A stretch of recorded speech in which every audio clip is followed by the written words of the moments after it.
Hello, good morning. Good morning sir. कौन जुड़े? आवाज क्लियर है?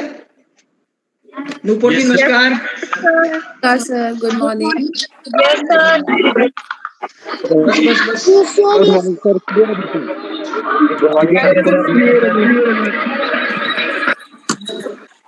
अपने अपने मोबाइल जो है सब म्यूट कर लें प्लीज। जिसका नाम ले उसे वही बात करे प्लीज। काफी लोग जुड़ गए हैं। I am very happy to see all that. और सारे हमारे बच्चे नहीं है इसमें, मेरे को लगता है। स्टूडेंट्स को मेरी अमन से रिक्वेस्ट रहेगी, बच्चों को बोलें कि यूट्यूब पे ज्वाइन करें, क्योंकि हमारे गेस्ट जो पार्टिसिपेंट्स हैं वो काफी तादाद में जुड़ने लगे हैं। अमन जी, प्रणव जी,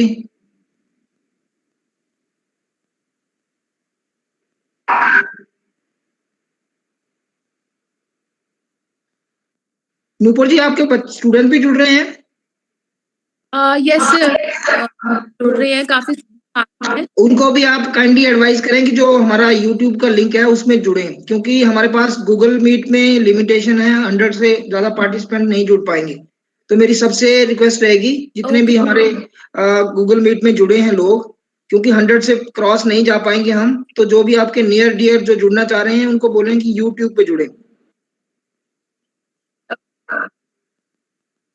तो मैडम ऊपर से मेरी डिस्टरबेंस ना हो, this is first time that we are organising this international event, and we are looking forward to have bigger events in future. We'll have more tie-ups with more universities or Qatar universities. We may even sign some kind of MOU for academic interest of students.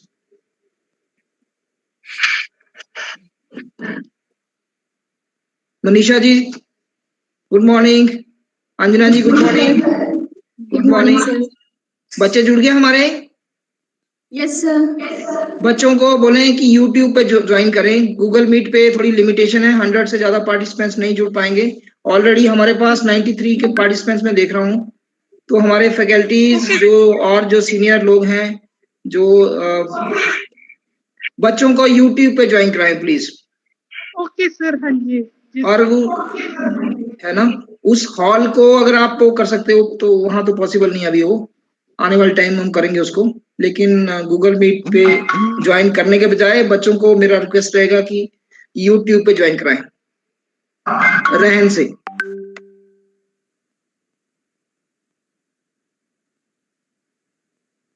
This is first time that we are making this international event, and I hope and look forward to have such more events. I'm happy to see that so many participants are excited to join or have joined and are joining.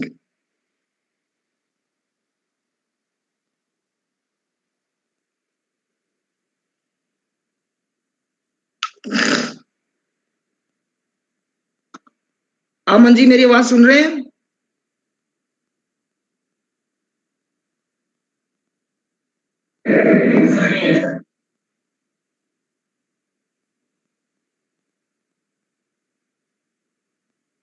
तो जो लोग बाहर से, ठीक है, दूसरी organisation से जुड़े हैं, काइंडली अपने आप को इंट्रोड्यूस करें so that we may extend vote of thanks and we may welcome you.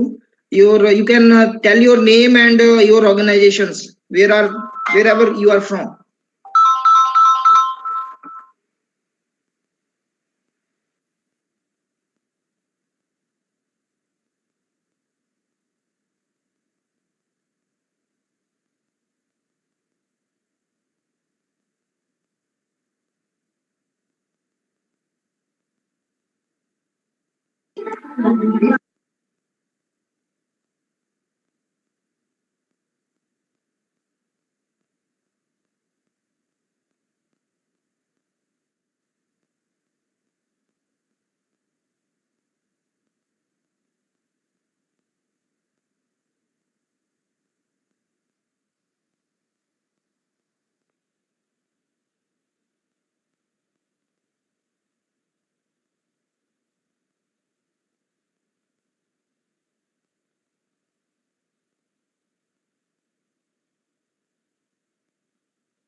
Once again, I request all the participants that you please, those who are from outside, other than our Rajiv Gandhi institution, they can introduce themselves with their name and their organization, so that we can extend vote of thanks and welcome address.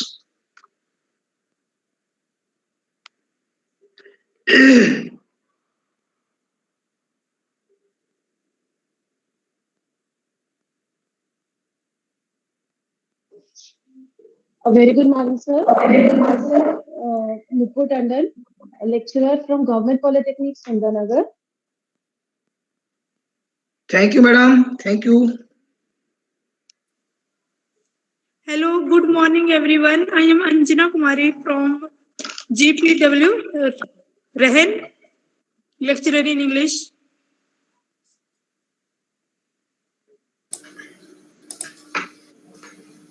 Katwal ji, good morning. आपको बहुत बहुत बधाई इस event के लिए। Thank you sir, thank you.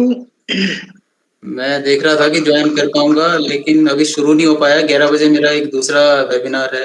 कोई बात नहीं सर, कोशिश करूंगा हमारा कि ये 12:30 तक चलेगा, आप बीच में भी ज्वाइन कर सकते हैं। हाँ ठीक और है। उसमें YouTube पे ज्वाइन करना पड़ेगा, क्योंकि यहाँ पे काफी पार्टिसिपेंट ज्वाइन कर रहे हैं। आई हाँ, थिंक मैं देख रहा हूँ। जी मीट पे पॉसिबल नहीं हो पाएगा, जी जी ठीक। क्योंकि इंटरनेशनल इवेंट है तो काफी लोगों में एक्साइटमेंट है। हाँ जी, हाँ So ठीक। it's first time we are trying that we could make it हाँ जी, successful. Very Thank you good. so much for your best wishes. Okay sir.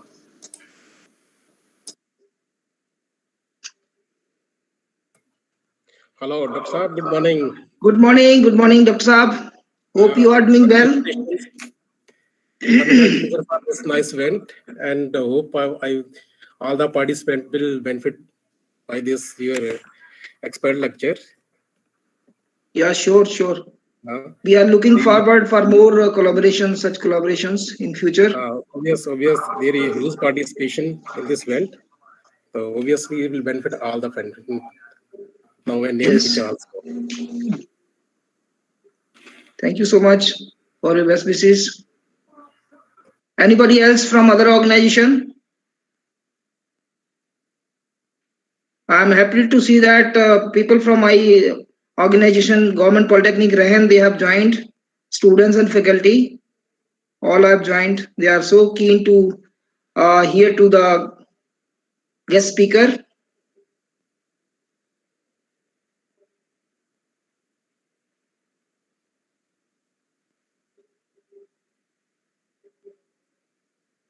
Anybody else would like to introduce himself, herself, and their organization?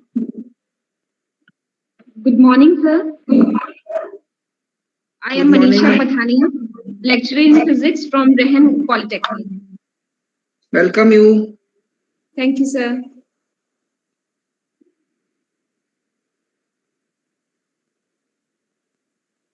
Anybody else? Otherwise, we are running.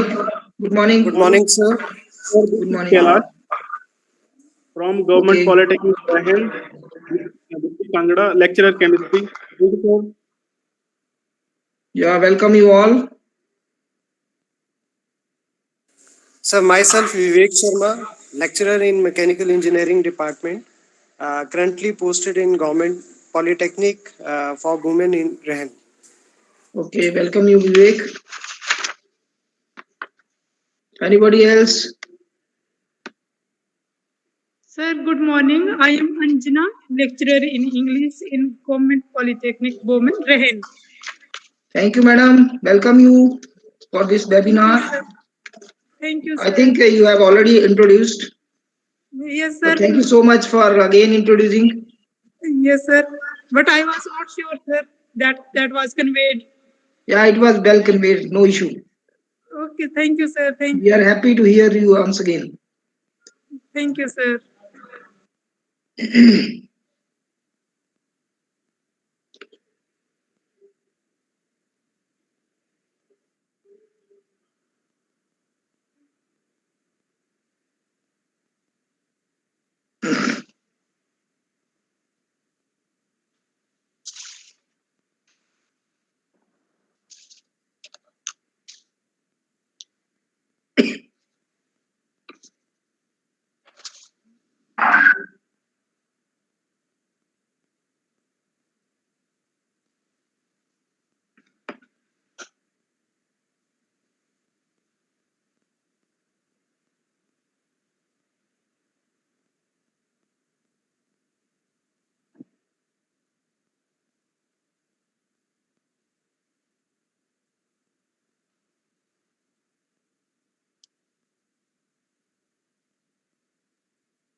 Harshita and Ria.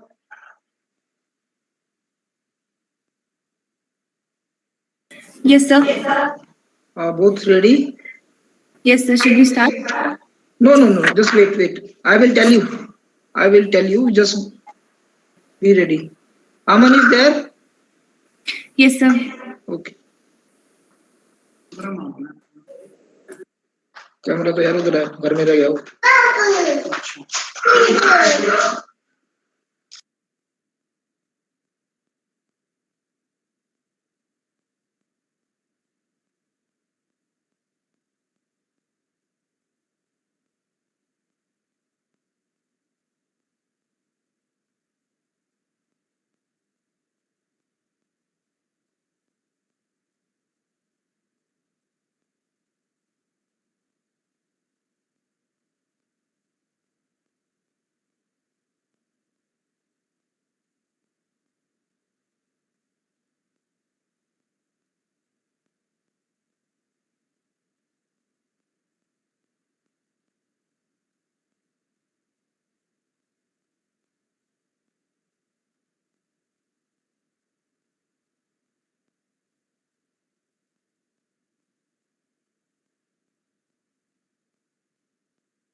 मैं सबको बताना चाहूंगा कि हमारे and पे हमारे school of architecture के बच्चे हैं, 2 डिफरेंट रूम से ज्वाइन किए हैं।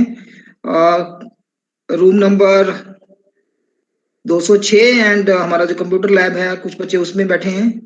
तो 2 हमारे पास वेन्यूज वो हैं। तीसरा venue I think Nupur Tandon handle कर रहे हैं सुंदरनगर से। चौथा हमारा वेन्यू गवर्नमेंट पॉलिटेक्निक रहन है। ये मैं सारा इसलिए शेयर कर रहा हूँ ताकि हमारे जितने भी पार्टिसिपेंट्स हैं उनको अपडेट रहे। I welcome you, sir. Johan, हमारे guest speaker, he has joined with us. I extend my warm welcome to Dr. Johan Granberg. I hope you are able to hear me.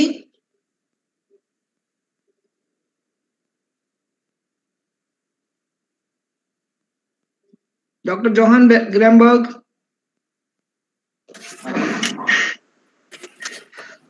Sir, are you able to hear me?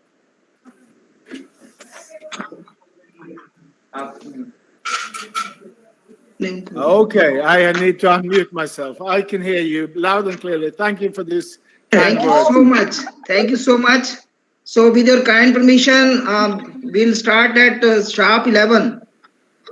We are on time. Okay.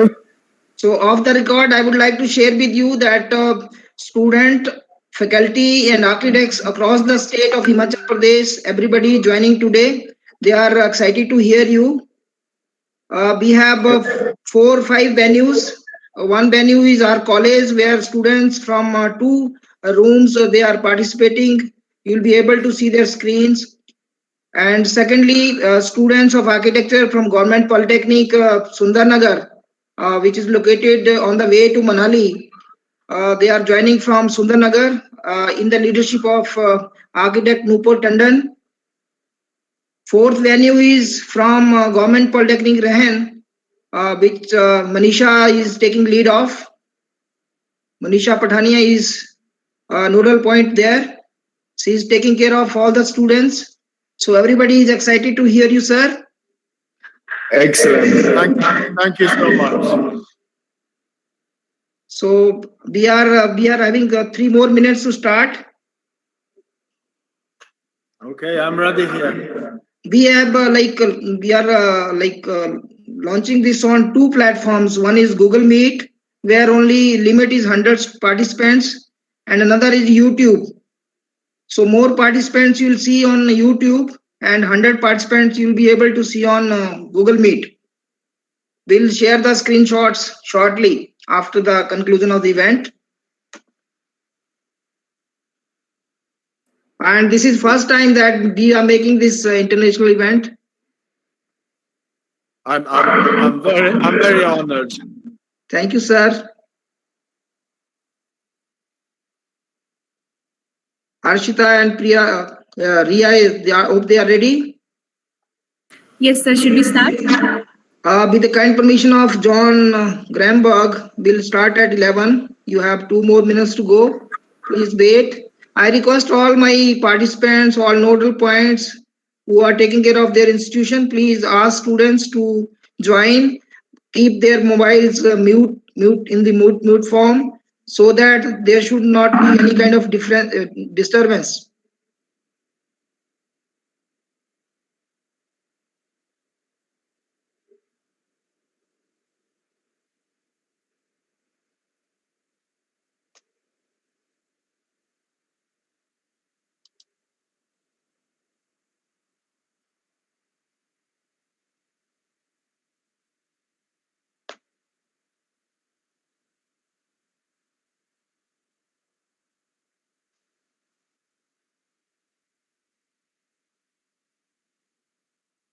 So, sir, should we start?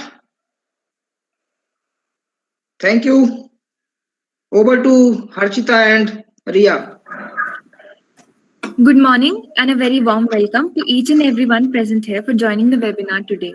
We are conducting this webinar on Google Meet as well as Zoom Live on YouTube.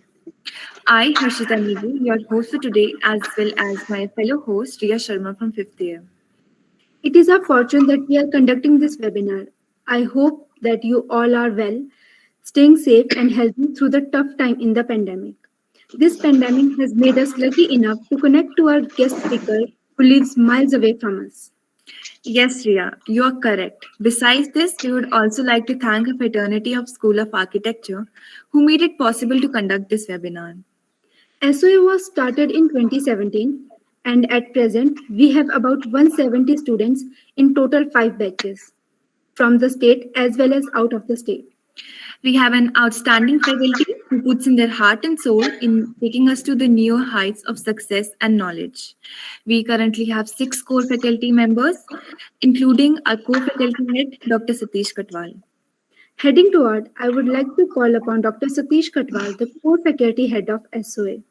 He has graduated from CET Trivandrum, Kerala, post-graduated in project management from GZSCET Bhatinda, and PhD from NIT Hamirpur to address our guest speaker, Dr. Johan Granberg. Thank you, Ria. A very good morning to one and all present here. On behalf of faculty, students of architecture, and on my personal behalf, I welcome you all to this online webinar titled Bamboo Dialogue.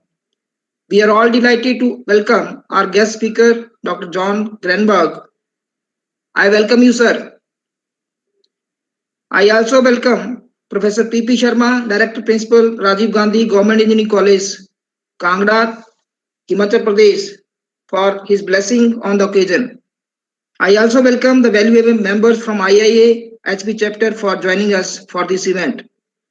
I also welcome my colleagues, Nupur Tandon from Government Polytechnic, Sundarnagar for attending this webinar. I also extend my warm welcome to my fellow colleagues from Government Polytechnic Rahens, especially to Dr. Kulbardhan Singh, who has made it possible to join this online webinar.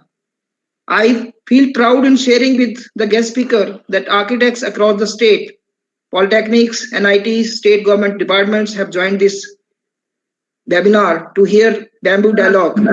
Extend a warm welcome to all for their concern. I extend a warm welcome to all HODs, faculty members who really blessed us by joining this event. Before I proceed further, I would like to introduce my School of Architecture to our guest speaker. Sir, the Government of Himachal Pradesh has started School of Architecture to impart Bachelor of Architecture with an intake of 40 students at Rajiv Gandhi Govt Engineering College, Kangra at Nagrota Bagawan, Himachal Pradesh from the academic session 2017-2018. So we are at the small age of 4 years. At present, approximately 170 students, as our anchor explained already, boys and girls, approximately in the ratio of 50 to 50, are pursuing their studies in 5 batches. The first batch, which is admitted in the year 2017, is now in final year and they are studying in their 9th semester. To impart good education to the students, government is so committed that they have created 26 posts of teaching, 15 teaching faculty and 11 non-teaching faculty for the betterment of students. At present, school has 12 faculty members, out of which 6 are fully dedicated being core faculty and 6 are from allied fields. Indian Green Building Council, New Delhi and Indian Institute of Architects, Bombay are kind enough to start their student chapter at our School of Architecture. Beside academics, students and faculty are involved in live projects. So far, in last 2 years, students with the help of faculty members are working with state governments through various district administrations on various live architectural projects. Now, in view of the current trends in architectural education and adhere to the requirement of ECBC, Energy Conservation Building Code, for architecture education and practice in Himachal and in India at large, many expert lectures, seminars and conferences are held at School of Architecture from time to time. Continue this trend further, a guest lecture on topic Bamboo Dialogue has been arranged wherein our guest speaker, Dr. Johan Granberg, Associate Professor, Virginia Commonwealth University, Qatar, will throw a light on the various aspects of bamboo in context to architecture. To move ahead, let me have the honor to introduce our guest speaker to all the participants. Johan Granberg is an award-winning architect, filmmaker, educator, and curator. With a portfolio of work from 6 continents, Granberg has been called a true world citizen of design. He holds a PhD from Royal Melbourne Institute of Technology. Granberg combined his associate professor role at VCU Arts, Qatar, with the reality of architecture and artistic practice. He has been exhibited internationally, received a recognition for his participation in international competitions, and is a frequent lecturer and critic at design schools, conferences, and film festivals worldwide. Granberg's artistic interest lays in how making continues culture and how culture fabricate. For the last couple of years, Granberg has investigated the intersection between filmmaking, design, and architecture. This has resulted in award-winning educational initiatives where his students collaborate directly with the film industries, film projects, and architecture films research. Furthermore, Granberg has combined his filmmaking with a more than decade-long interest in bamboo. This has resulted in multi-award-winning film Bamboo, the Tradition of Future, which we are going to watch today. Dear all, you all will be surprised to know that with a growth rate of up to 1 meter per day, the world record of living plants and structural property equal to that of steel and concrete, bamboo is versatile design material and an interesting alternative in the contemporary material sustainability discourse. Over 1,250 species are known, varying from small to giant. Bamboo is found to be biotopes as varied as cold mountains, hot tropics, and arid deserts. In addition, bamboo facilitates biological carbon sequestration. Bamboo's fast-growing attribute makes it very useful resource to capture and sequester atmospheric carbon. Consequently, mitigate climate change in a similar way that trees does. The new growth capacity makes bamboo a valuable sink for carbon storage. Himachal Pradesh is a hilly state of northern part of India with 55,673 square kilometer of geographical area. Of the total geographical area, I would like to share with my guest speaker that 26.37% is covered with forest, and out of which 3% is covered with bamboo. 8 species of bamboos are found in Himalayas, in Himachal, bamboos, and are used for construction, scaffolding, furniture, and craftings by people of the region. Some species have edible shoots also. At last, before I conclude, I once again appreciate and congratulate you all for joining online architecture, this webinar scheduled today at Rajiv Gandhi Govt Engineering College, Nagrota Bagawan, Himachal Pradesh. I request Dr. John for more academic collaboration in the near future for the benefit of students and faculty of architecture, so as to spread awareness about bamboo in Himachal Pradesh to facilitate a more greener and a healthier Himachal. As an architects, we can work together to bring a global change and make a difference. With these words, once again, I extend my warm welcome to one and all presents, especially to Dr. Johan Granberg. Thank you so much. Thank you, everyone. Jai Hind, Jai Himachal. Thank you, Dr. Yes, sir. Sorry. Yes, sir. Yes, sir, you can continue. Thank you, Dr. Satish Kumar Katwal, for these kind words. I also have to thank the arranger, it's so many new names. Amandeep Gupta has been heavily involved in this, so thank you, Aman, for making this possible. Can I start? Do you have anything more here? Sorry for just bursting in. No problem. Sure, you can continue. So I'm going to share my slides with you. When I do that, I cannot see you. So if something doesn't work, you need to unmute and yell to me, so I am aware of what happens. Unfortunately, I can say we have been very. We are now in a mood where we are quite used to lecture for your screens and no students, but I still had preferred to come to your beautiful school. I've seen images and hold this lecture in person. I'm not as good a speaker when it comes to sitting down as I am when I walk around. So first of all, let me say it says expert talk. I work with a lot of people that are into bamboo, and very few of us call us experts, because this is two things. It's first a huge field. Bamboo is not one thing. It's a plant that be used in so many ways. And second, it's relatively young as a building material in a contemporary context. It's been used for millennia in certain parts of the world, but as a building materials that we take serious for today is quite new. I'm going to place myself on the map a little bit here, and these two quotes is what I've been interested in as a doctor. This is my PhD I'm talking about, when I'm been studying how makings affect us and how our makings are results of our society. As mentioned in the introduction, I've been operating in most of the world, And I realized when I did this lecture that I need to add 2 more pieces. We did a documentary film in Brazil a couple of years ago about a favela called Living in the Above.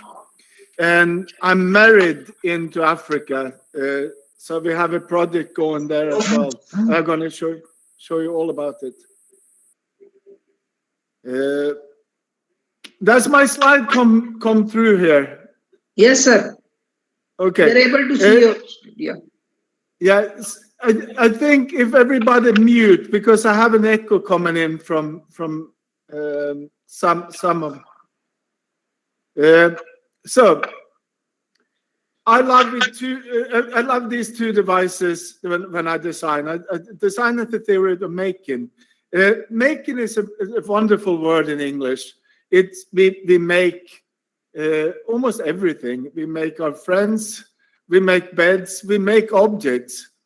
And as a designer or an architect, you're a maker of makings, meaning that you make objects or environments where people can make. We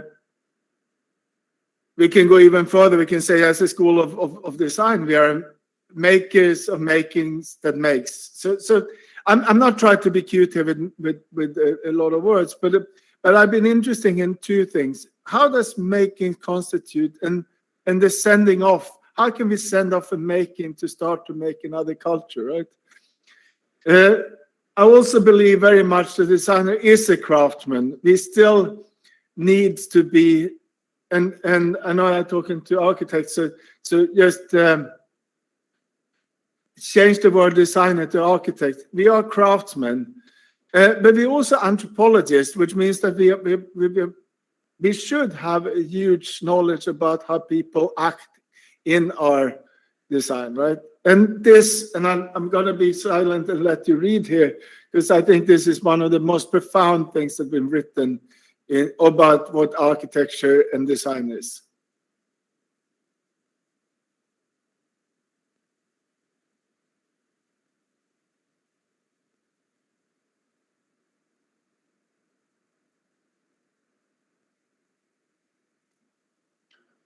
So this is written by Walter Gropius, 1919, and it still resonates with me to this day.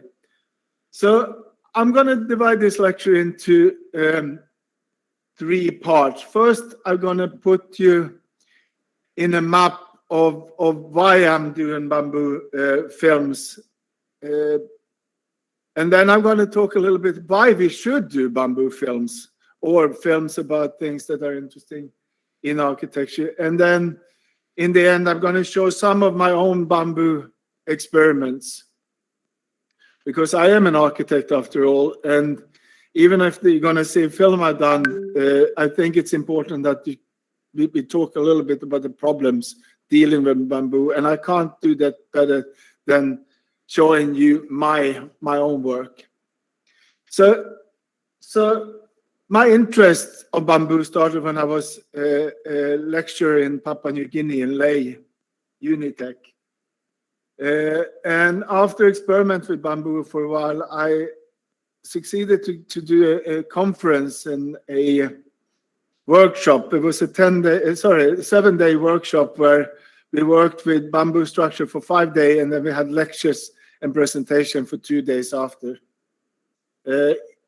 In this, we had 10, I say 10 because that's what we thought we had.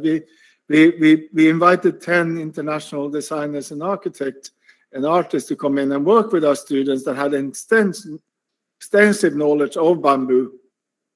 Now, we had actually 11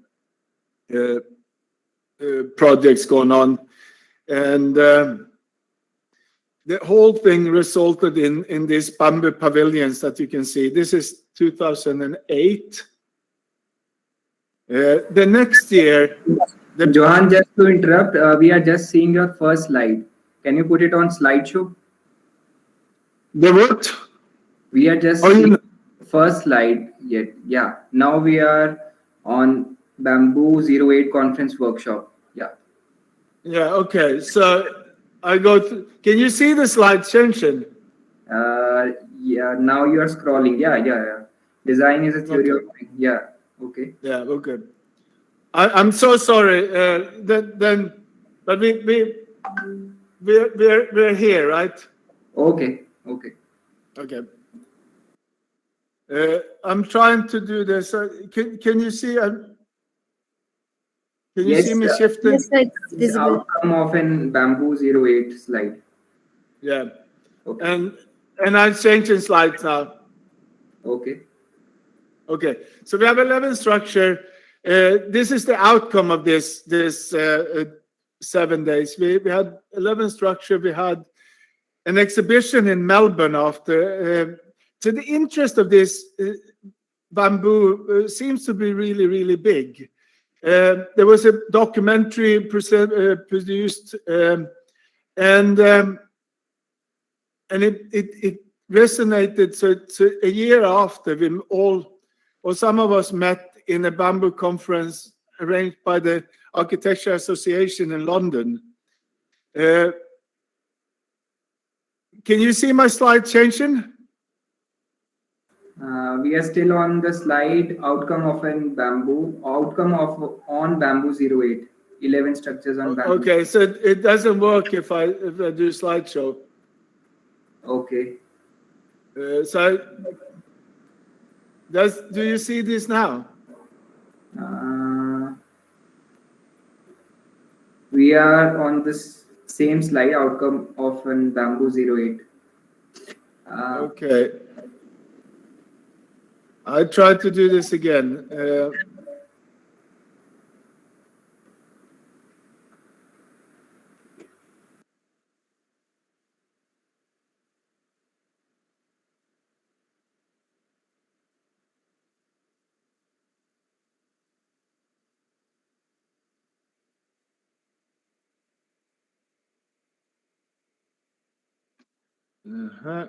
So, do you see now? Not yet.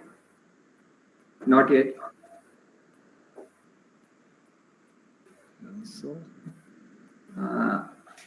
if there's a problem, you can share the presentation with us. We'll change the slide when you say next slide.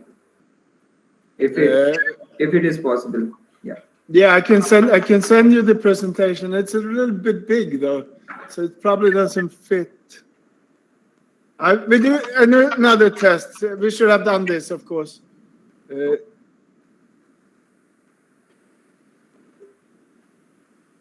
I'm now not allowed to share.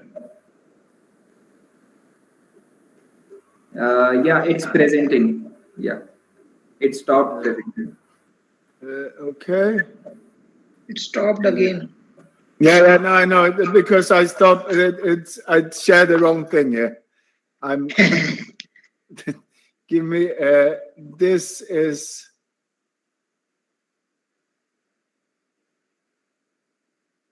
So is it shared?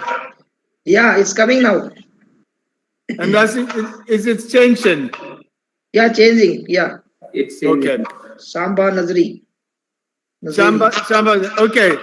So 2009, I thought I was done with bamboo. I moved to the desert. I moved to Qatar, but I am located now, and I did some lectures. But two things happened around 5-6 years ago. The first one is that I had married a Kenyan lady, the love of my life, and we bought a farm, Chambanyeri. I also did a lecture for the Green Council here in Qatar, and one of the things that came up was that the bamboo part I did was very, very well received. So with that, I restarted my bamboo research, and I'm going to talk about both of these projects, Chambanyeri and the greenhouse. You can see a little bit later on. And this is where I have to. Do you see a new slide now? Yes, sir. Challenge. Yeah. Okay, perfect. Thank you so much. I do have an echo, so if we can mute loudspeaker. Okay, so now bamboo is a relatively new material, as I said, to our building pallets, and it still have a lot of stigma, meaning that it's still in parts of the world that used to be bamboo culture actually have stopped and still stopping building with bamboo. For example, Hong Kong, which do this beautiful scaffolding of bamboo, less and less scaffolding in bamboo comes up every year, and people have hard time to justify bamboo structure to both clients and politicians and a bigger audience. And it's still considered as a poor man's timber for most people. So when you get money, this is how it works. You maybe have a family that lived in a bamboo house for generations in the villages out in the rural area. And then you get money, and the first thing you do, you build a house of concrete. So how can we overcome this? Well, my contribution is to say, well, I might not be the best suited architect to do this, but as an architect and filmmaker, I can maybe penetrate the problem from another direction. So we're living in a world where it's all substantial information and sensory output, or most of the substantial quantity of information and sensory output come through moving images, transmitted, transmuted, and disseminated through digital highways, internet streaming, and social media. And this is not something that's going to stop. We can see this. The introduction with smartphone have accelerate how much content we have on a daily basis that is moving. And I put 3 films here that has been instrumental for changing people's mind and putting themselves in the dialogue. And of course, the first is the Bowling for Columbine, translated here to Spanish, which is Michael Moore's Oscar-winning film about the gun violence in the United States. You're probably all familiar with An Inconvenient Truth, which was Al Gore's film. A lot of people said that's the starting of the green movement, which is not true, but a lot of people got their eyes opened by that. And then we have films like the Snowpiercer, the Korean movie that talks about global warming as a fictional thing. So all of these are important if we're going to form a understanding of something. And this is where I can show you one of my heroes. So film has the power to transmit remote, inaccessible, and even unreachable experiences. A privileged view of the camera has given us immersive experience from outer space and the depths of the oceans and historic events and places, right? So film can maybe capture and send information better than any other media we have. And to the left, you can see the planet Earth as it was shot the first time from space. This, other people say, is the starting point for the green movement. If we need to find the original for caring about our planet, it could be when we first saw how brittle this thin layer of atmosphere actually is. On the right, you see the movie poster for the Silent Word, or Le Monde de Silence, which is a movie done by one of my heroes, Jacques Cousteau. It's a diver and filmmaker that really brought, for me and a whole generation, the deep blue sea into our living room. I wanted to be a marine biologist, when I saw this. I think I still want to, but I found architecture and a passion here instead. So why is moving images so important? Well, we can actually see our own field, architecture, being affected by this, not only by presentation, but also analysis. And I teach film as an analysis tool and a presentation tool in our design classes. And of course, if you think about it, film has as architecture an ability to see into the future. We can actually, as architects, predict what's going to happen. And if we combine film with design, we can even talk about the speculative world where we create new possibility, right? And down to the left is an image from Minority Report, which is Steven Spielberg's film. But in that film, there is 200 things that later on went on to get a worldwide patent. And the reason for this is not because Spielberg or the scenographer was very versatile and thinking, I have ideas and I'm going to put them on film. It was the opposite. They were interested in what happened in the laboratories. So McCullen, the art director, went out and checked. He went over 200 institutions, higher education institutes in architecture, firms, laboratories, and experimental facilities, and just to look what is the new things coming. So when they wove together the narrative, they talked about not a science fiction, but the future real. And I think this is where film can be. If we want to change something, which I think we want to see a better use of materials in our society. We want to see equity. Sorry, it's too early in the morning here. Equity in our society, and we want architecture to help people. Film is a really good media for us to learn and how to change people's opinion about things. And why is this important for bamboo? Well, I'm going to show you this in a couple of geographic illustrations here. This is where the film you're going to see is shot, all these locations.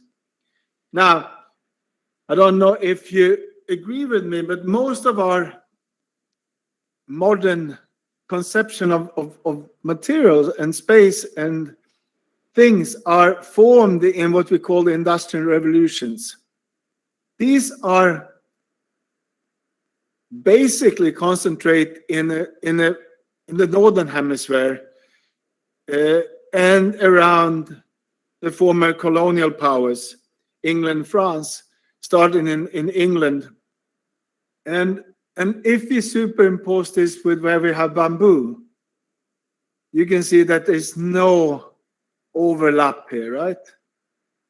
So if we think again for the connotation I started with, bamboo as a poor man's material, we need to see this from this perspective.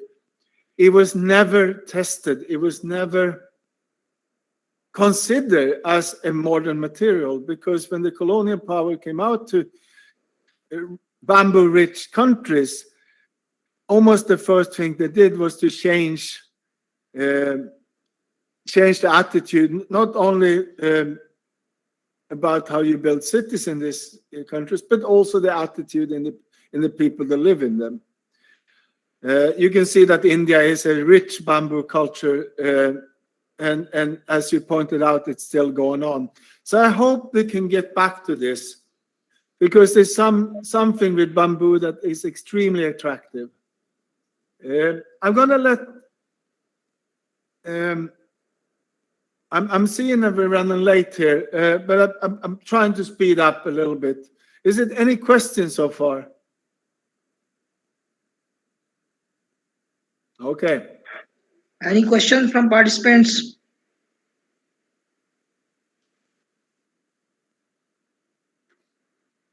I think no, sir. You can carry on. So the small scale nature of the peripheral cultural and geographic position of bamboo industry has made it hard for bamboo to make its voice heard. I think that goes without saying. The knowledge of bamboo is today mostly concentrated away from the beaten track. And this is important because I think bamboo is an answer for some of our questions in modern building. And I'm going to come back to some of what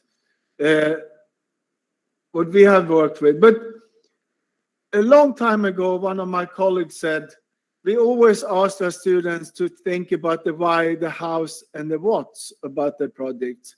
But the so what is also interesting. What is the interest? And can I prove, is there any fact that I can allude to that say that this film is more successful than what I did before?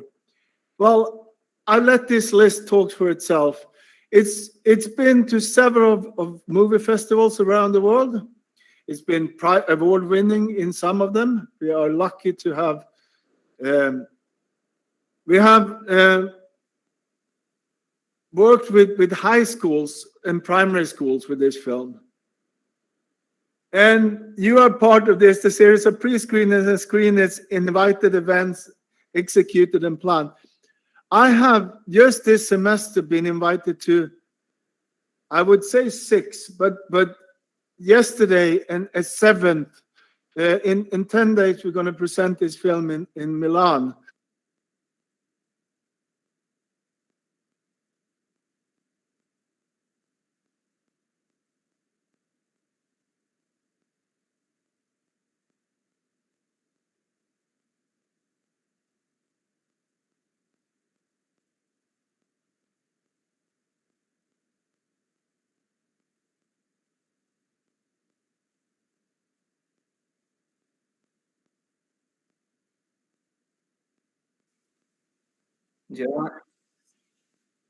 Johan, you have muted yourself. Hello? Johan?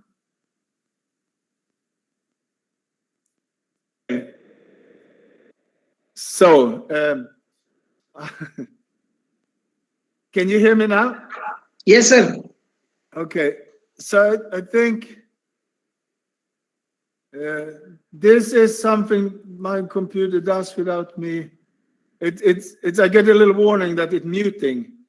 Okay, I tried to be okay. And then we have today we have over 700 combined views on social media. So this is the so what. Okay. I'm going to briefly talk about my design methodology, and I'm going to talk about this in a small piece. Design, as I said, is an anthropology. So one of the important things is to know your culture. And the piecemeal meal is a piece I did for Lebanese food culture a number of years ago. And it's just a series of trays that sit in each other. But they come from an idea that Lebanese food is presented in this particular way. So first you get your hummus and dips, then you will move on to these bite-sized rolls and dumplings, and then you end up with meat and in here French fries. And you end with dessert. Dessert here is illustrated by fruits. It's much sweeter when you live in Lebanon. And all in all, this is an object that captures a piece of culture or a ritual or an act. And I think this is important for a number of reasons. First of all, a lot of architecture today sails in with ideas that might not attach itself to the culture we're living in. Second of all, if you follow the culture you're in. You can slightly change it if you want. And oddly enough, architecture and objects is not a language, but it presents itself as a language if you think about it. The way we act around this could be, you have to eat the food in a certain way. So all of a sudden, these trays start to talk about not only how to eat the food, but how to serve the food one by one by one, right? And that is where I think architecture should be. We need to learn to be in the culture we build for. And we learn to build, and that is also the culture we build for is not only the culture we build for, but the culture we build in. And there we are lacking. We often introduce a lot of new technology into our project that are not into what the culture have. And I'm gonna come back to this. So I said I married into the African project, and that's true. Me and my wife bought a small farm 20 minutes from Nairobi, and for me it was a chance to put the money where my mouth has been for years. So the first thing we did was to plant, and the first thing we planted was bamboo. And as you can see, these two shots, something have happened here. And this is how we met the land. To the left, sorry, to the right, to the upper right, you can see my helpers, which is also my nieces, planting the first bamboo the day we signed the contract. And then we did this terracing and plant more bamboo.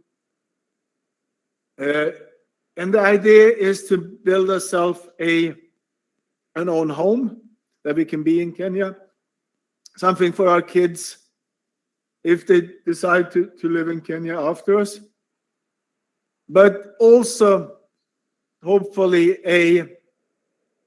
an artist studio is built as we speak. And if anybody of you have an interest to come to Kenya in a couple of years, we hope to have enough accommodation so you can stay here and do project and maybe just think for a while in this beautiful landscape. And this is the state of the affairs right now. So it took us a long time to start to build, and that was the plan. But now we're building our guest house, which will view over the bamboo that now have grown to be about 20 meters high and form a nice screen outside. This is from last month, where we finally came around to plant the warden tree, which is it's a culture thing from Sweden. This tree is going to protect and guide people into our land. I also started with my herbal garden, where you can find all kinds of good stuff for making food when you come and visit me. And of course our bamboo here. You can see two things. Our bamboo growing, and as you can see, my mother-in-law is a little bit worried because she say, as an architect, you should not be dressed in this kind of pants. But as a architect, I believe that architecture is about making. I'm thinking it's very, very important that we actually are into the laboratories and get ourselves dirty. And I'm proud that these pants are almost as colorful as the map of where I've been. I have paint stains and dirt from 4 continents on them. Which leads me to the last project I'm going to introduce you to, which I think is one of the most important I've been working with. But then again, all architects talking about the last piece of architecture as the most important. But according to the United Nations, the world population is predicted to reach 9.8 billion people in 2050.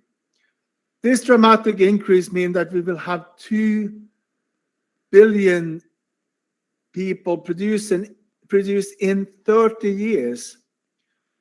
This also means that our annual construction rate will rise sharply, and our construction will equate approximately 2 times the size of Tokyo, 3 times the size of Sao Paulo, and 6 times the size of Paris a year.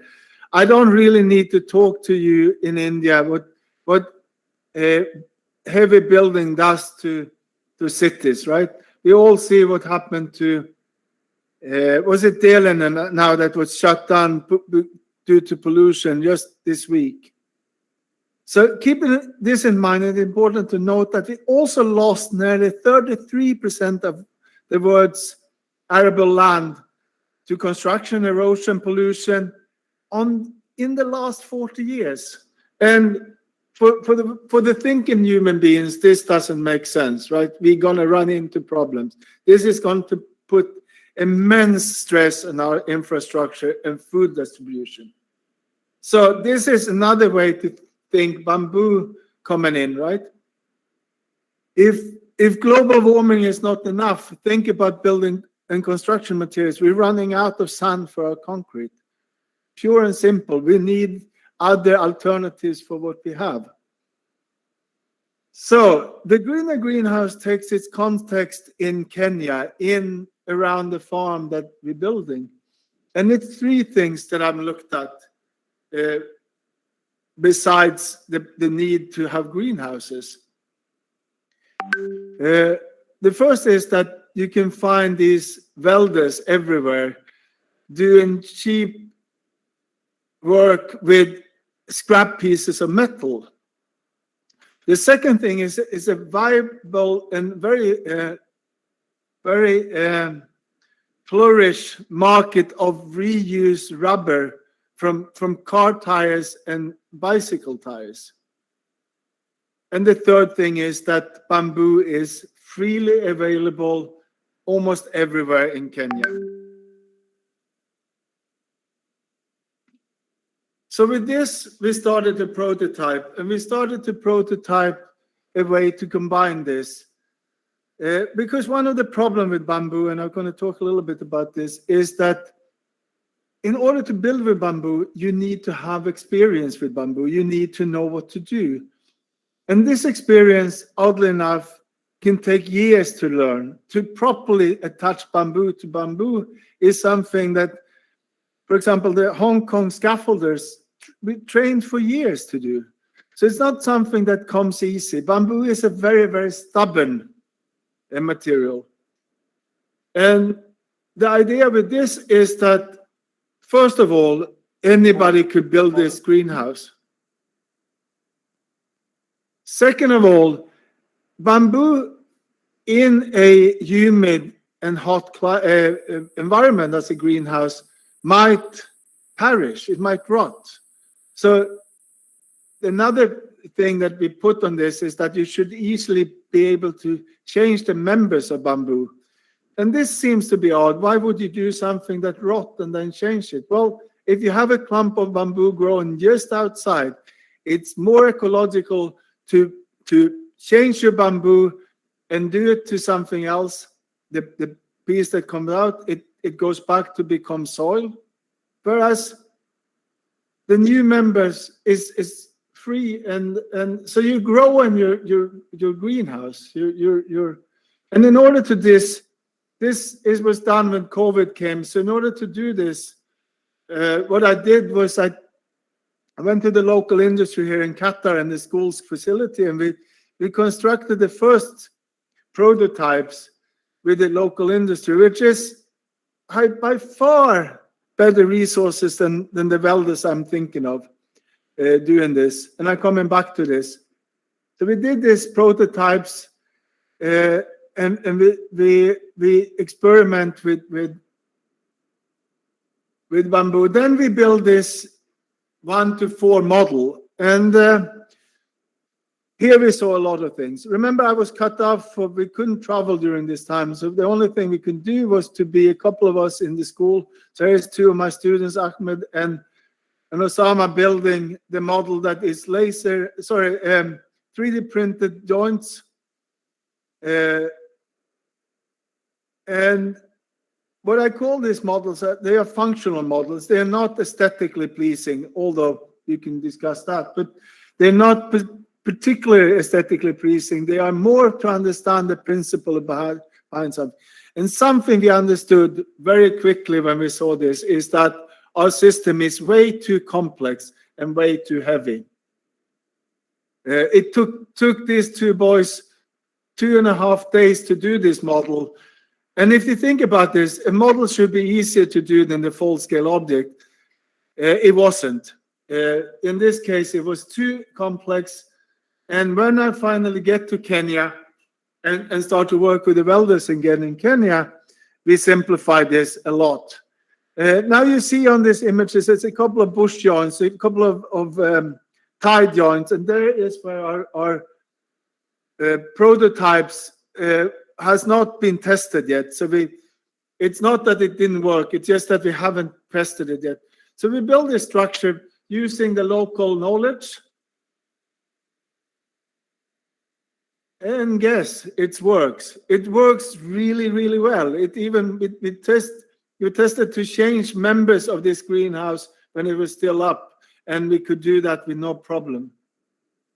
So I'm back in Qatar, and we come back with, this is the prototypes I went to Kenya with, the knowledge. At the same time, my students had worked with prototyping and tested this joint as well in their own constructions.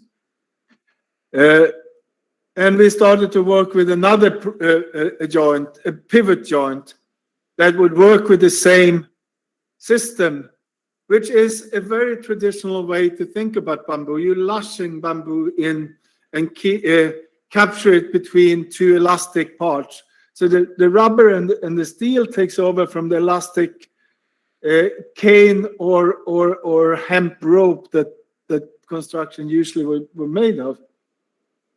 Now, of course, when you deal with steel, it doesn't really have this flexibility to do things. So we have started to develop this pivot joint. And why is this important? Well, one of my friends, Neil Thomas, just got awarded for this. This is actually two of my friends behind this. Your club from Colombia is German that lives there. One of these people that contacted me after the bamboo movie, and Neil Thomas from Atelier 1 in London. And this is done in Bali, Indonesia.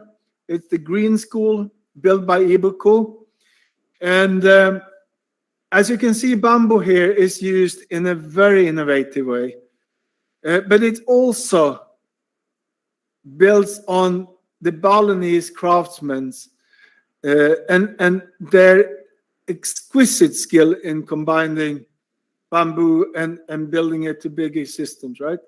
So this is a double curved structure that gets its rigidity from the same system as the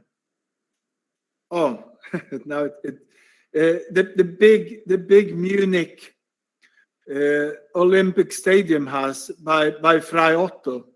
So bamboo has a unique possibility to be a bendable material on site. But in order to do this, we need joinery that looks like this. I showed this from Neil Thomas from Atelier 1, and he thinks we are on the right track here.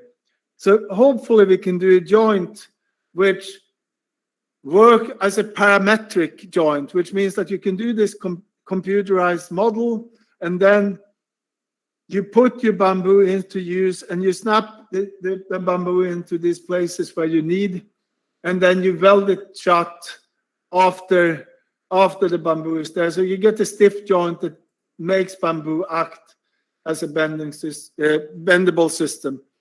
And my last image from the prototyping is, of course, does the greenhouse work?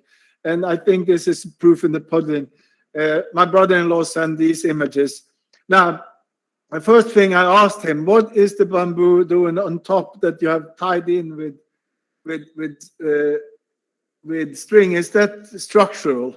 Because if it's structural, it didn't work. And said, no, it's not. But we needed members that we can tie up tomatoes and other plants in. So we added that. And I said, okay, then we need to do prototypes to cover that as well. So right now we're making these prototypes. But remember the premises of this was, can everybody do this greenhouse from just cutting the bamboo to sizes and put it together? And I think we are very, very close to do this. And when we do this, this is not the product that I do to earn money. I have enough in the from the school here, and so we're going to put this joinery out for everybody to experiment with, and hopefully we can get a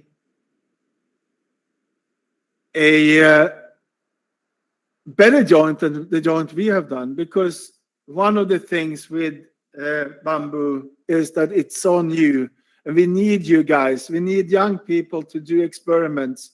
We need a whole new generation that takes this seriously and introduce this, because as we said in the beginning, we have a new challenge, which is the greenhouse effect, the global warming, and add that to the climate change, add this to the food shortage that we might reach in a couple of years.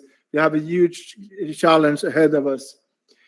And what do we do as the next step? Well, I lecture and go around in the schools and try to get this out.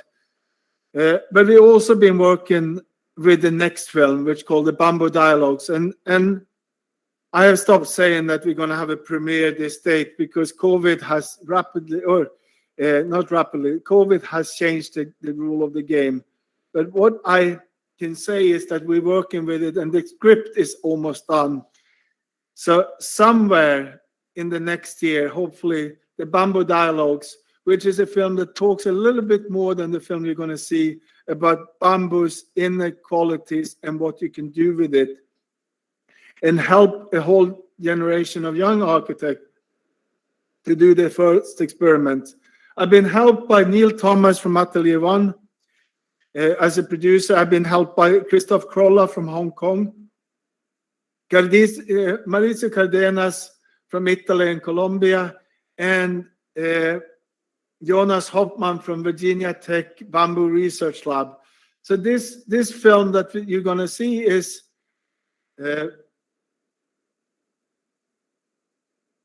we made it for beginners, and you should have this in mind when you see it.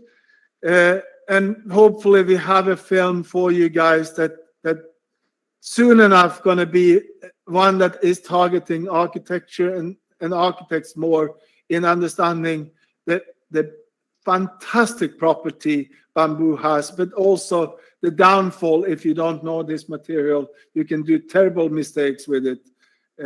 And I'm sorry this is over time, but we had some technical difficulties here, so I hope I'm forgiven.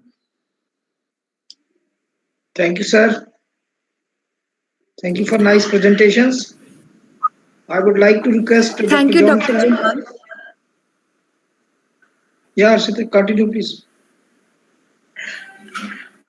Thank you, Dr. Johan, for enlightening us on bamboo and its multiple uses and its future opportunities, and as well as importance of media and filmmaking. Now I would request Parvesh to please start the screening movie on Bamboo, the Tradition of the Future.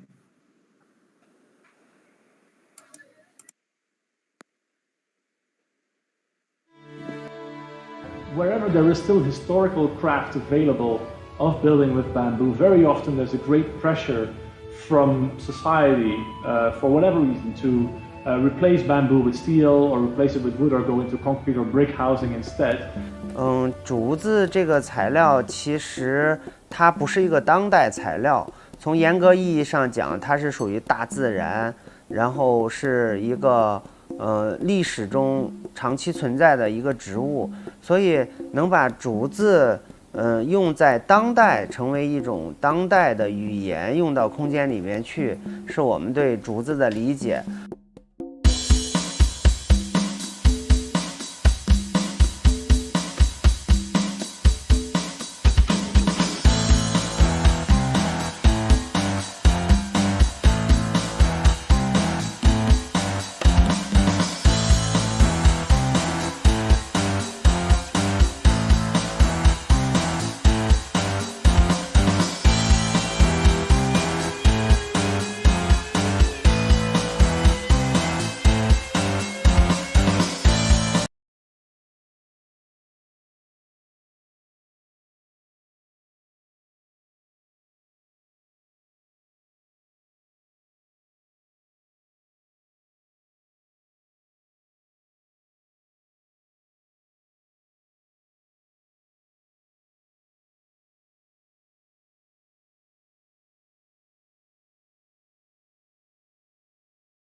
wherever there is still historical craft available of building with bamboo, very often there's a great pressure from society, for whatever reason, to replace bamboo with steel or replace it with wood or go into concrete or brick housing instead.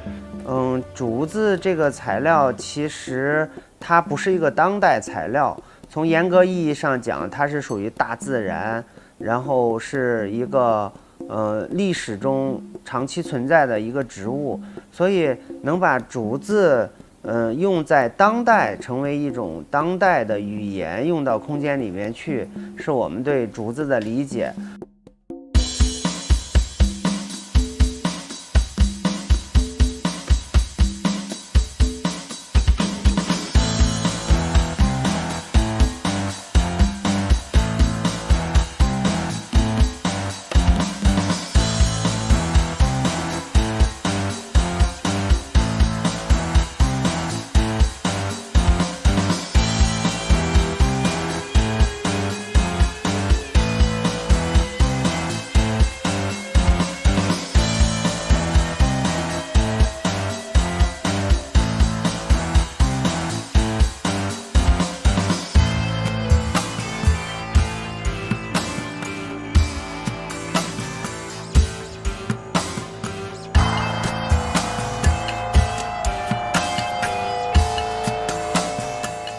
method is really amazing. The possibility of doing things that other materials can do, the bamboo can do it.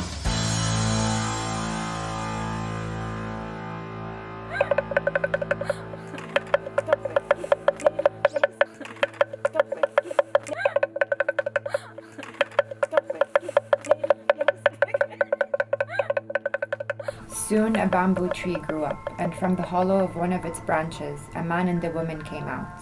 The man's name was Sikalak, and the woman was called Sikabe. They were the parents of the human race. Philippine creation myth.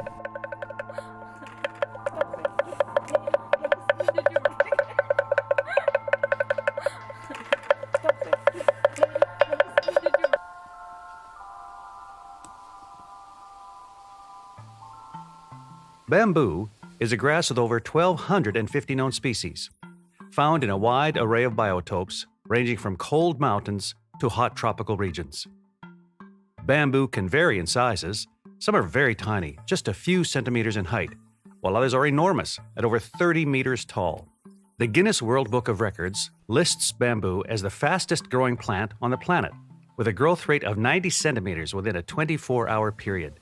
That is an impressive speed of almost 5 centimeters an hour.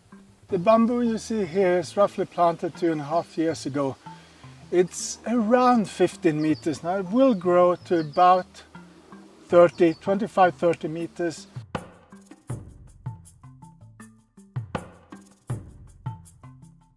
Bamboo is an exceptional construction material. If used correctly, bamboo equals the tensile strength of steel and the compressive strength of brick and concrete.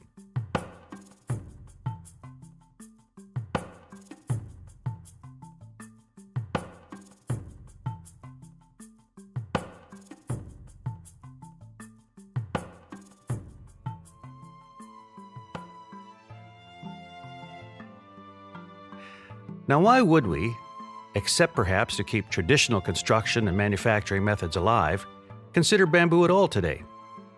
We already have a great selection of contemporary and well-tested materials, including concrete, steel, wood, brick, and different plastics that already cater to the needs of modern society. One of its biggest potentials is to tap into carbon trading and reforestation. That would really push the material forward. When a storm comes, bamboo bends, it doesn't break. Michelle Moran, Rebel Queen. In the construction sector, we use a lot of materials. The only sector that extracts more from the earth and uses more material is the energy industry itself. Since the mid-20th century, we have experienced a steady increase in the global temperature. There is strong evidence pointing to a man-made climate change caused from the release of greenhouse gases such as carbon dioxide, methane, and nitrous oxide into the atmosphere. Man has been adding to the quantity of CO2 that's pumped out into the atmosphere, well, since the Industrial Revolution. We have located sources of great energy intensity in fossil fuels, which had previously locked up carbon, which they had sequestered a million years ago, and then releasing that. In short, by using fossil fuel as an energy source, we are digging up solid-state carbon from the ground and releasing it into the atmosphere in a gaseous state.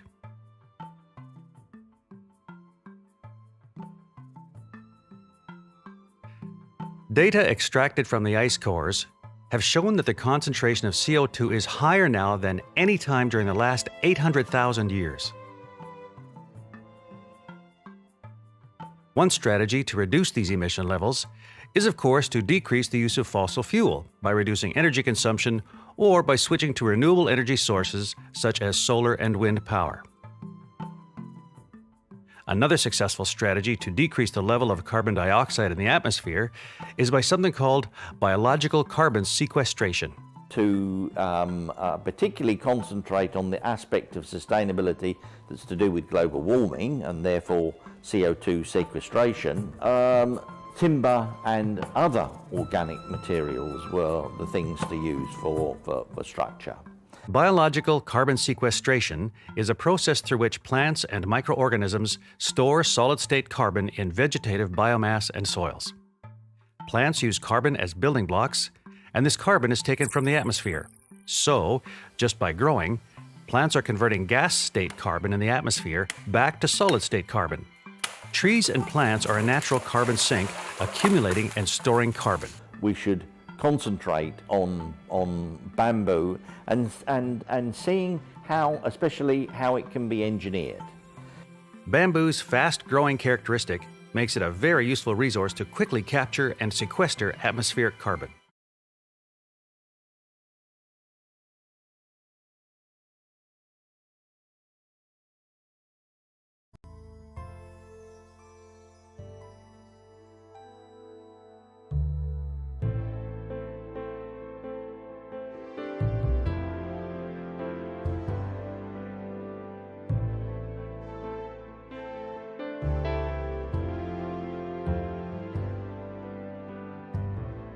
Recently, we have seen an increase of bamboo products in Western contemporary life.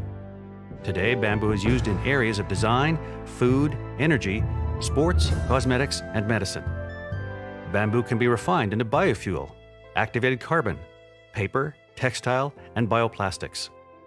And there are a large number of objects designed from bamboo: kitchen cabinets, loudspeakers, flooring, steering wheels, furniture, cloths, bikes, and cutting boards, just to name a few. I'd like to look at Bambike as a lifestyle brand which creates bikes that have high performance capabilities. On the dining table, we find bamboo shoots as food, tea, wine, vinegar, and beer.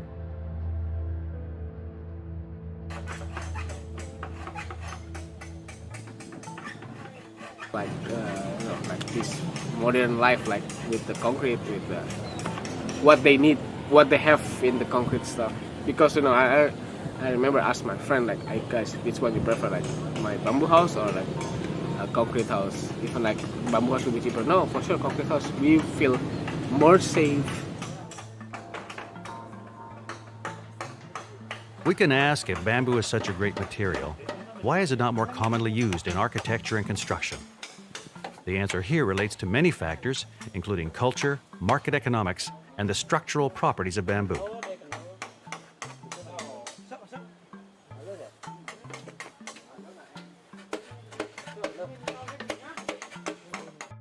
As far as a structural engineer, I need all the mechanical properties of bamboo in order for me to design a good structure using bamboo. Right now, we don't have. Comes down to engineering. So if you want somewhere to sign off on a building, in terms of its structural integrity and its longevity, that is easily done all around the world in steel and in timber and in concrete, because these are known structural engineering computations. But with bamboo, that's not the case.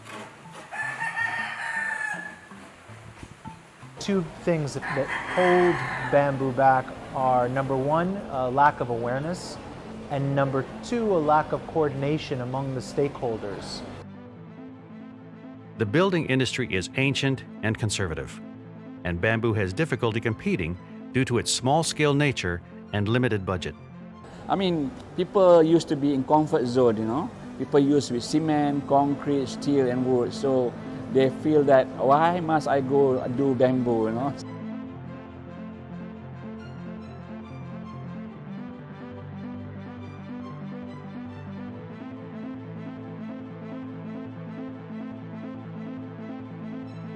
Bamboo is not like a prefabricated material. It's natural material. That's why each dimension different. Bamboo is really special. It's not like a pipe. It's every single bamboo is different.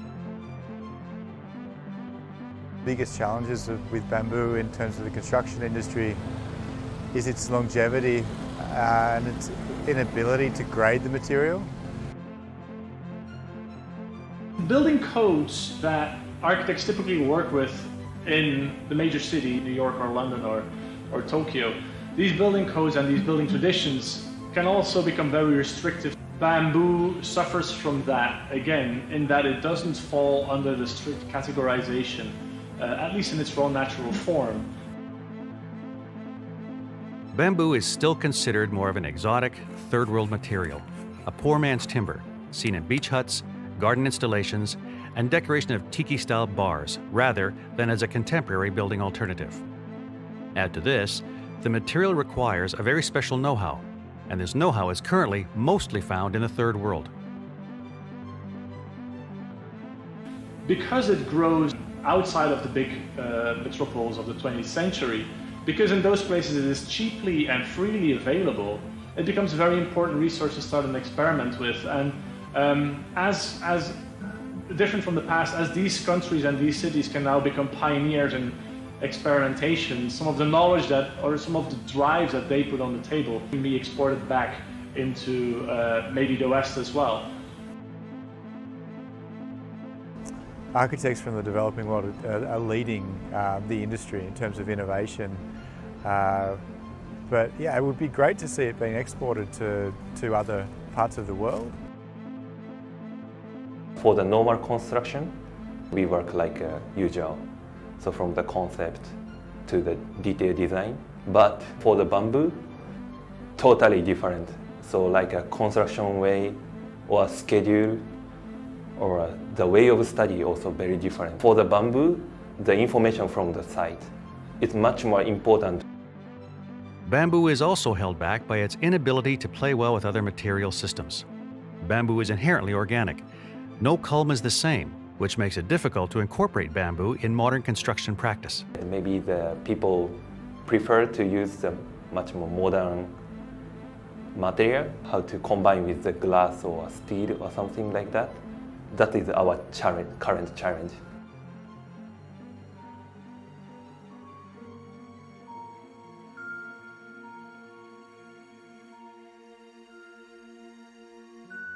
In order to utilize bamboo's full potential regarding structural properties in contemporary construction praxis, we have to overcome some challenges, such as the connotation of bamboo as a poor man's material, dimension fluctuations, problems to grade the material, and a difficulty using conventional joinery.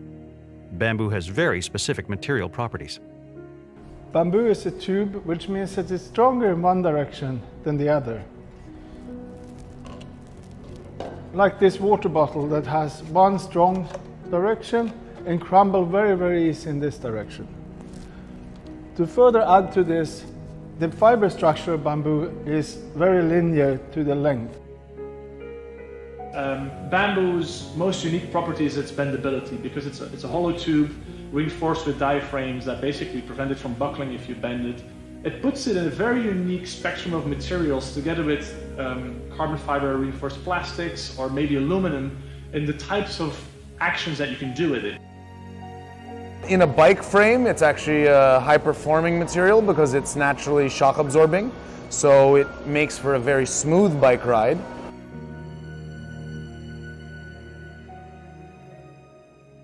Due to bamboo's lengthwise aligned fibers, any operation that cuts the fibers decreases its structural capacity. This makes conventional joinery challenging.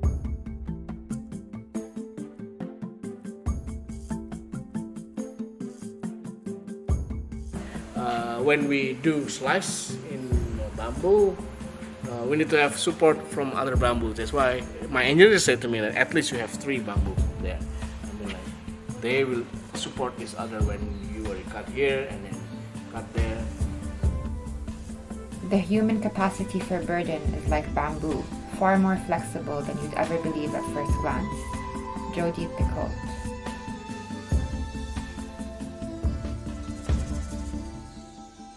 When we started with this workshop, I knew almost nothing about bamboo.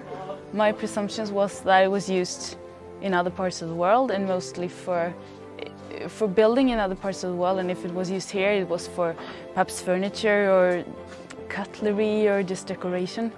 Studio trying to make a kind of like workshops. We try to offer it to the University in Indonesia. The lecturers, they don't know how to teach bamboo, but I mean, we have experience, so we try to share things to the students. More education is needed to promote widespread use of bamboo, such as training programs, workshops, and course materials for the next generation of architects and engineers.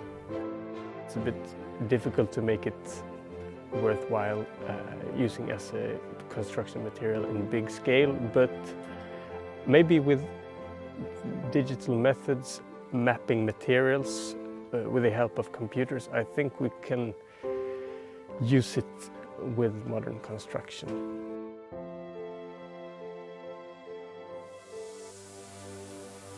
Notice that the stiffest tree is most easily cracked, while the bamboo or willow survives by bending with the wind.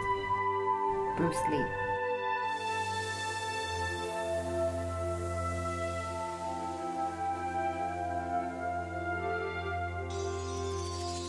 There is today an array of contemporary innovative projects dealing with bamboo's aesthetical as well as technical properties into a contemporary architectural praxis. If you think of brick, you say to brick, "What do you want, brick?" And brick says to you, "I like an arch." And if you say to brick, "Look, arches are expensive and I can use a concrete lintel over you. What do you think of that, brick?" Brick says, "I like an arch, and it's important, you see, that you honor the material that you use." Louis Kahn. I'm honored to be named that, bamboo warrior, yeah. But I mean, warrior is like try to promoting, try to protecting, try to bring it up. Bamboo is like on the other end of the spectrum of what you would be able to do with digital design tools. But if you see your computational environment and its script in a slightly more loose setup, then that material with its own personality can enter into the equation and you can create something more maybe sophisticated or material specific. Let's say that you take a curve and you bend it.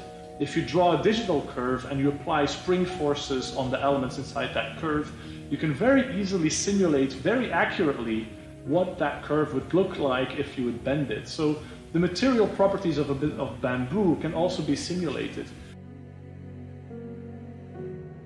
新的技术结合竹子，当下的新的工业技术去结合竹子，也会出现一种新的效果。这个就像大理石，在传统工艺里面可能是有工匠去雕刻，在现代工艺里面，可能它又出现了很多新的使用方式，是一个道理的。所以作为原材料，竹子并没有太多的变化，只是它可以结合不同的工艺，出现不同的样貌和情况。Like Louis Kahn's dialogue with the brick, a good designer is in constant conversations with his or her materials. There are several contemporary dialogues worth listening to, where keen bamboo whisperers are asking, "What do you want, bamboo?"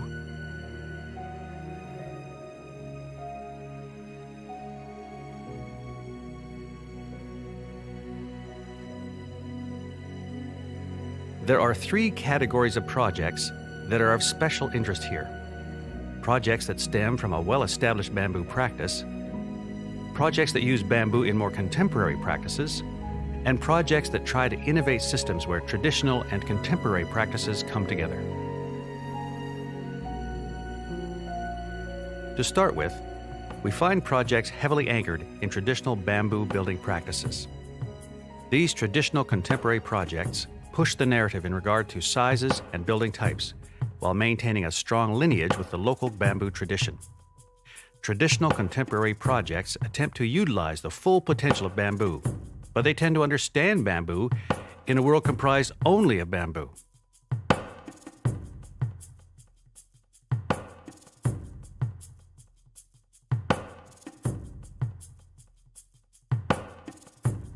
In another type of project, we see bamboo added to modern contemporary structures. As an add-on, bamboo is hung on or attached to construction systems to form ceilings and wall claddings, room dividers, and curtain walls. Here, bamboo is fitted into contemporary building systems.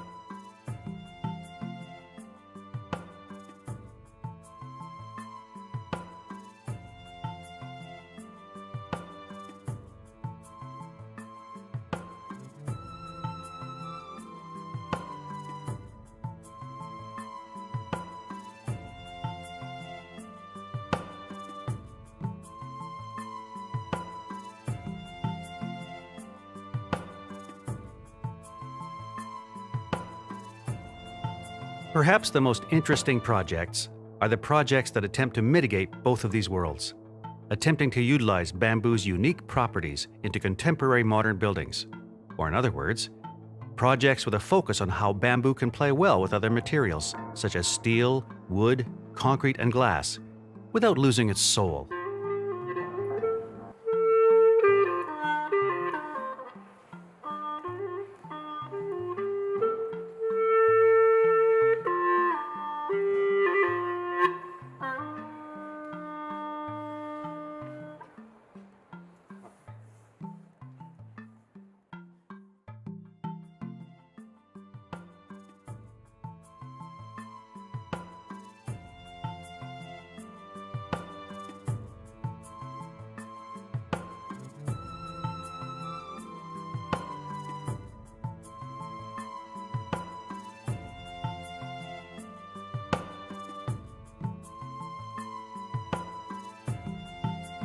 It really creates a different design solution space for architects to explore.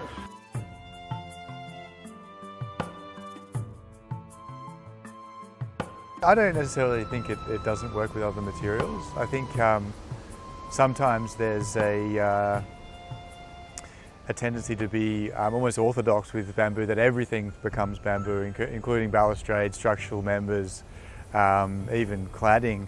But I think, no, the material works best when it's worked in conjunction with what we describe as more contemporary materials.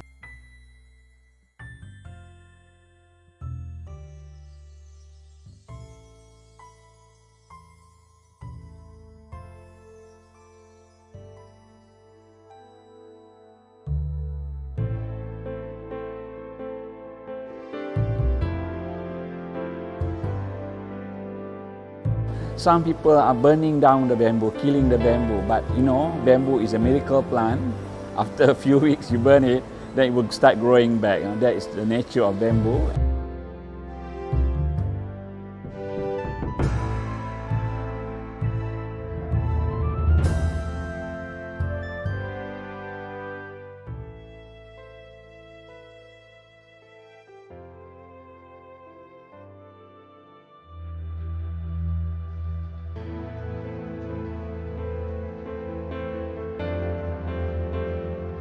People are burning down the bamboo.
Perhaps the most interesting projects are the projects that attempt to mitigate both of these worlds, attempting to utilize bamboo's unique properties into contemporary modern buildings. Or in other words, projects with a focus on how bamboo can play well with other materials, such as steel, wood, concrete, and glass, without losing its soul.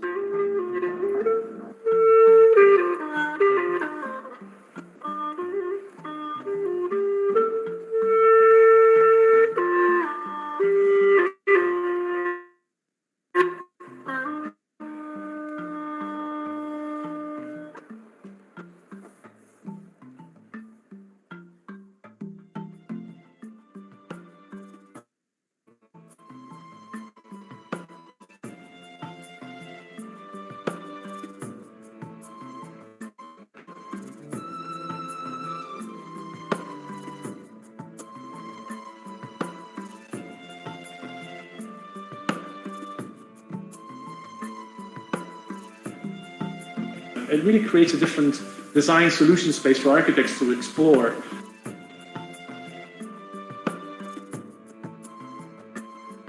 I don't necessarily think it doesn't work with other materials. I think sometimes there's a tendency to be almost orthodox with bamboo, that everything becomes bamboo, including balustrades, structural members, even cladding. But I think, no, the material works best when it's worked in conjunction with what we describe as more contemporary materials.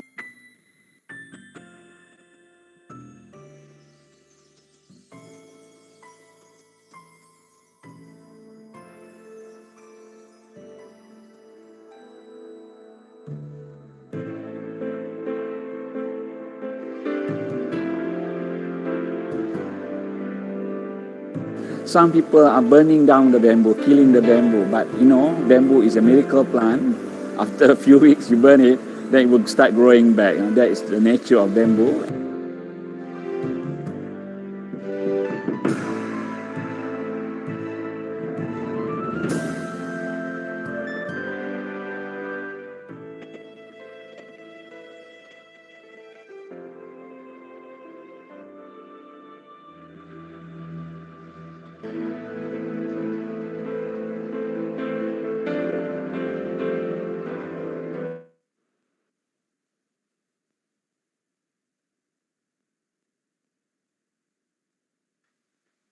Yes, it was wonderful. Now I would request the participant to put forward their respective questions. You can either speak up on the mic or type it in the chat box down below.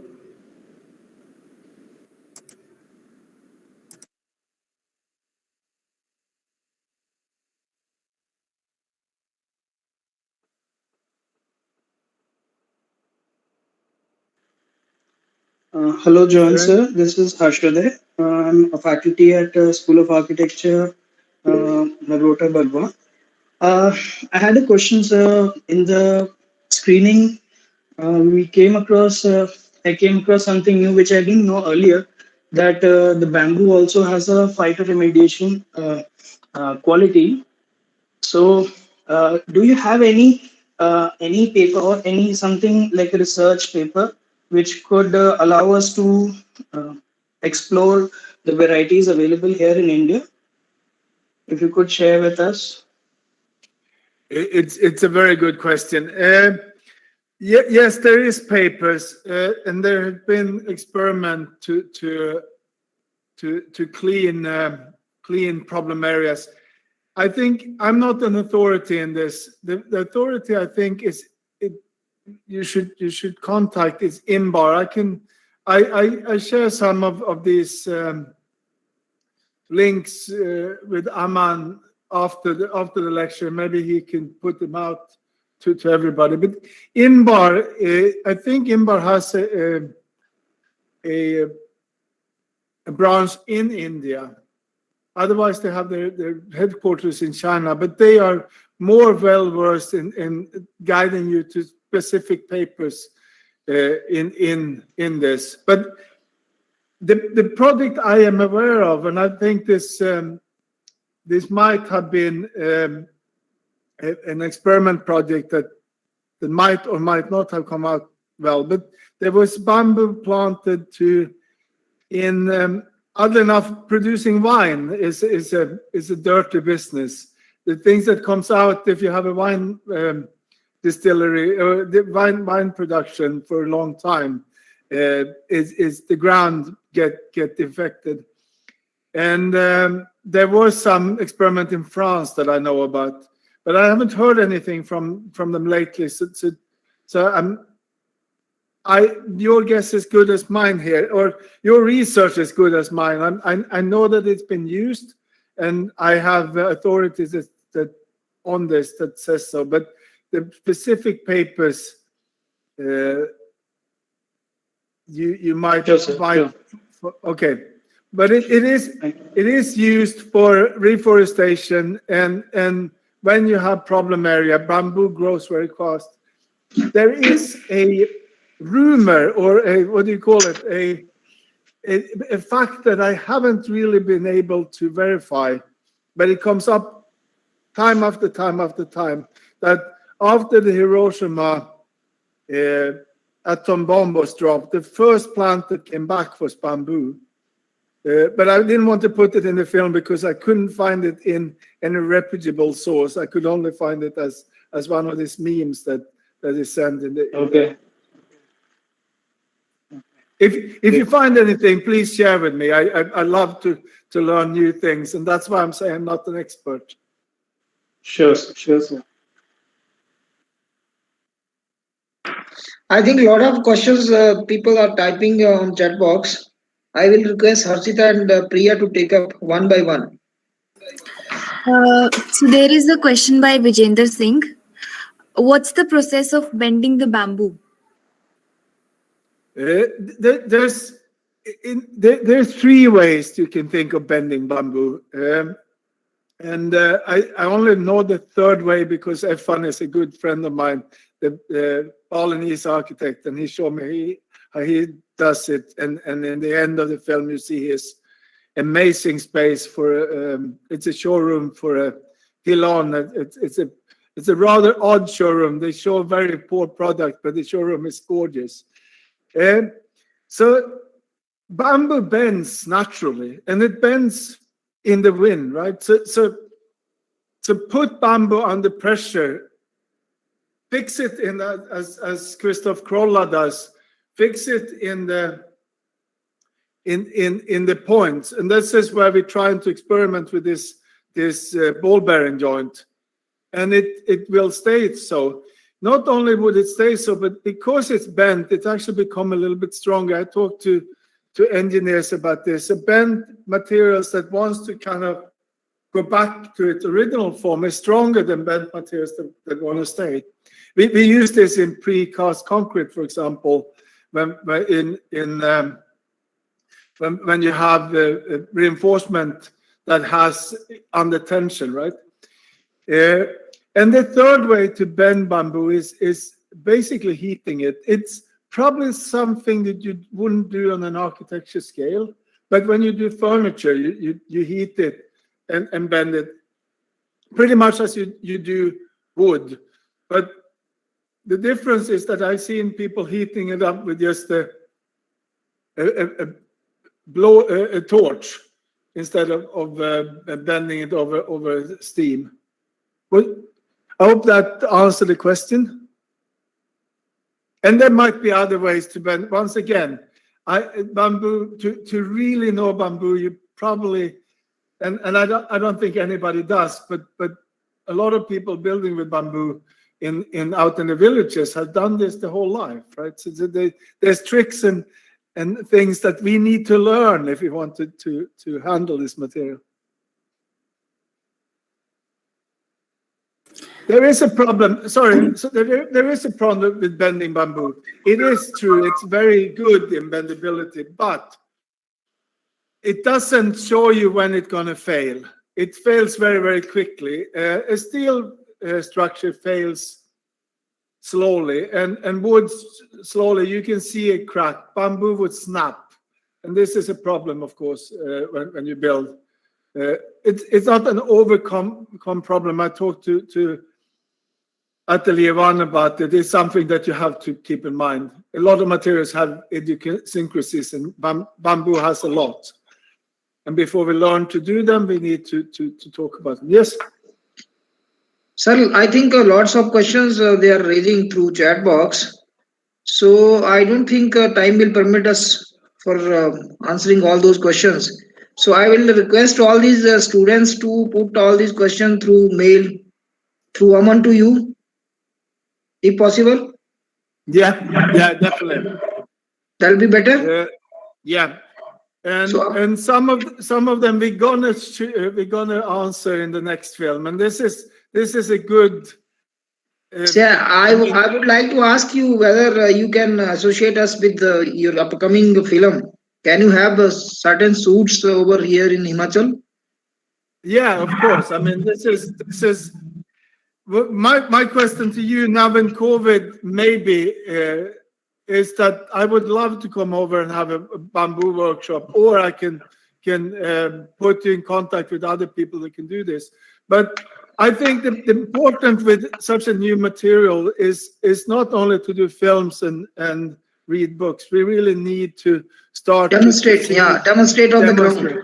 Yeah. And so the best way we'll be truly obliged if you could do that. Of course. Come over and hold a workshop. I will answer that call as quickly as I can for COVID reasons. We have been talking, Aman and I have been talking about this for a long time, and it was only possible to do this. And I understand. He told me, he explained everything. I know that. So let us extend it further and collaborate in some more areas, like in filmmaking, and in academic fronts. You can connect us to your university also for some of the. I can try. Now I have an echo here. It's too many. I certainly will try, and we take it from here.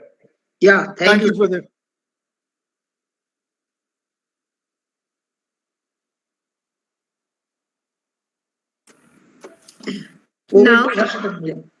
Now we would like to call upon our faculty organizer, architect Amandeep Gupta, to wind up the event with the vote of thanks.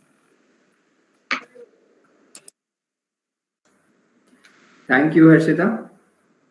It's a great honor and privilege to propose the vote of thanks on this successful event. I believe this small but significant interaction would sensitize about the bamboo as a material amongst the attendees from various fields, and also motivate the budding architects to carry forward this amazing material in academics and further in practice. On behalf of the entire team of School of Architecture, I sincerely thank Dr. Johan Granberg for giving his consent instantly for the event. I would like to thank Johan for sparing his valuable time to share his knowledge on bamboo, and also congratulate him on the movie Bamboo, the Tradition of the Future, which will create awareness amongst all, as we have seen today, and it has given an impression deep in our hearts that bamboo is something that we can really use in academic fronts and further in practice. I hope that the attendees of this event will also carry forward to their profession. I would like to thank Dr. Professor P.P. Sharma sir, Director Principal RGC, for honoring the occasion. My heartfelt thanks to Dr. Satish Katwal sir.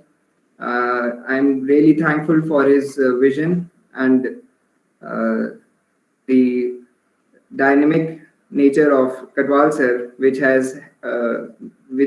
he has given full support to make this event possible, and enabling our institution to stand on an international level this time.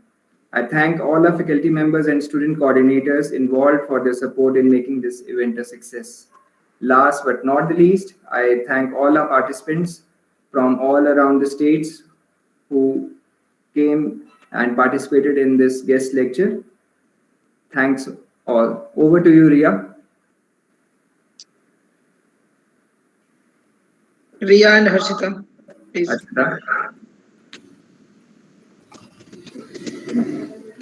I would request all of you to please turn on your cameras so that we could click online selfie. Please turn on your cameras, everyone.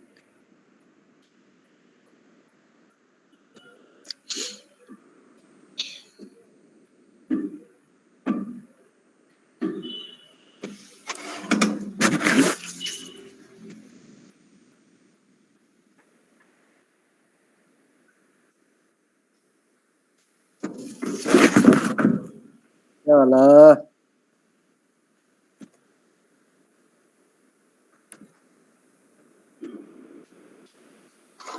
Say cheese.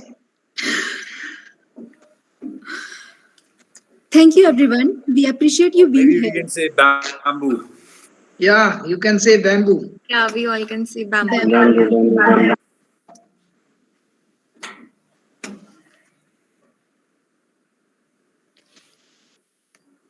Bamboo.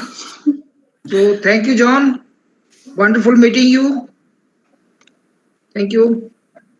Thank you so much, everybody. Thank you, John.